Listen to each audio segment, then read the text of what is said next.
হ্যাঁ ম্যাডাম, আপনার নাম কি? আমার নাম স্নিগ্ধা গুহ রানা। আচ্ছা, আপনার ইন্টারভিউ ছিল প্রাইমারিতে? হ্যাঁ। আপনাকে কি জিজ্ঞেস করলো প্রথমে যখন গেলেন? জিজ্ঞাসা করলো, মানে আমার 10 নম্বর টেবিল ছিল, হুম। ওখানে দুজন স্যার ছিলেন, একজন ম্যাডাম ছিলেন। হ্যাঁ। তো প্রথমে গিয়ে পর আমার শিক্ষাগত যোগ্যতা মানে হাইয়েস্ট কোয়ালিফিকেশান জিজ্ঞাসা করলো। তো আমি এইচএস ছিলাম। আচ্ছা। তো বললাম যে এইচএস পাস। আর তারপরে ওনারা এইচএসে কী কী সাবজেক্ট ছিল জিজ্ঞাসা করলেন। হুম। তো আমার ভূগোল ছিল। ভূগোল থেকে আমাকে একটি টপিক বলেই দিলেন যে আপনি তাহলে বাচ্চাদেরকে মেঘ সম্পর্কে ধারণা দিন। আচ্ছা, তো সেটা কি বোর্ড ওয়ার্ক করতে হলো? বোর্ড ওয়ার্ক করেই ওটাই আমি ডেমো দিলাম, মানে আচ্ছা, আমার ডেমো ওটাই। আচ্ছা, বোর্ড ওয়ার্ক। আচ্ছা, বোর্ডটা মানে কীরকম বোর্ড ছিল? ওই মার্কার না চক? মার্কার দিয়ে। হ্যাঁ, মার্কার আর মার্কারের জন্য যে ডাস্টার ইউজ হয়। হ্যাঁ। বোর্ডে কজন মেম্বার ছিল? 3 জন ছিল। আর ডেমো ক্লাসটা সম্বন্ধে আপনি কিছু বলছিলেন, বলেন কীরকম?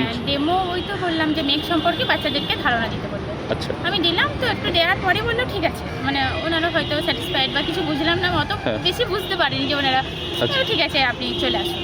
তো আর আমার নামের অর্থ জিজ্ঞাসা করলো। আপনার নাম কি? আমার নাম স্নিগ্ধা। স্নিগ্ধা, আপনি কি বললেন নামের অর্থ? আমার নামের অর্থ কোমল, শীতল করে এমন, স্নেহশীল, এরকম বললাম। আচ্ছা, সেটাতে কি ওনারা মানে একটু হাসলেন, মানে কোনো ফেস এক্সপ্রেশন কিছু ফলো করেছেন? না না না, ঠিক আছে।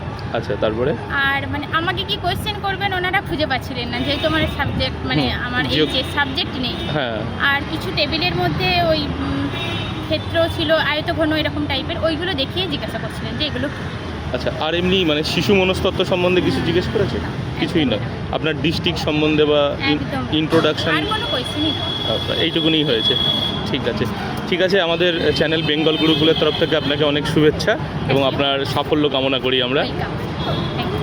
Thank you. প্রিয় ছাত্রছাত্রীরা, এই মুহূর্তে প্রাইমারির ইন্টারভিউ চলছে। আমি দাঁড়িয়ে আছি এপিসি বিল্ডিংয়ের সামনে এবং যে সমস্ত পরীক্ষার্থীরা ইন্টারভিউ দিয়ে বেরিয়ে আসছে তাদেরকে আমি তাদের এক্সপিরিয়েন্স জিজ্ঞেস করে নিচ্ছি এবং কতক্ষণের ইন্টারভিউ হচ্ছে, ডেমো ক্লাসে বোর্ড ওয়ার্ক করতে হচ্ছে কি না, এছাড়াও সাবজেক্ট থেকে কী কী প্রশ্ন জিজ্ঞেস করছে এবং ইন্টারভিউ বোর্ডে কতজন আছেন, এক একটা ক্যান্ডিডেট কতক্ষণ সময় পাচ্ছে, এই সমস্ত তথ্য ওদের কাছ থেকে জেনে নেব। তোমরা ভিডিওটি দেখতে থাকো এবং অবশ্যই চ্যানেলটি সাবস্ক্রাইব করে দাও এবং পেজটি ফলো করে রাখো যাতে পরবর্তী ভিডিওগুলি তোমরা দেখতে পারো।